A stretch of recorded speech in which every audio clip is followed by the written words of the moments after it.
अब हम जिक्र कर रहे हैं एक ऐसे संगीतकार का जो पूरी फिल्म इंडस्ट्री में मास्टर जी के नाम से जाने जाते थे।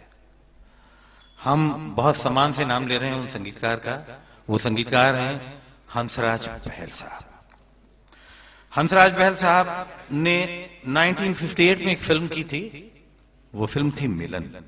और मिलन में लता जी से उन्होंने एक बहुत सेंसिटिव गीत उन्होंने गवाया था। वो जमाना भी था जब आज की तरह कोई ट्रैक तो था नहीं। सारे साजिंदे और गायक सब एक साथ बैठ के रिकॉर्ड करते थे। शायद गलत हो जाता था तो दोबारा शुरू से वो गाना रिकॉर्ड किया जाता था। इस प्रोसेस से गुजरे हुए उन नगमों की वजनदारी आज तक किस तरह कायम है, जरा इस गाने को सुन के आप समाप्त फरमाएं। इस गाने में सारंगी और बांसुरी का इस्तेमाल बहुत अच्छा हुआ है।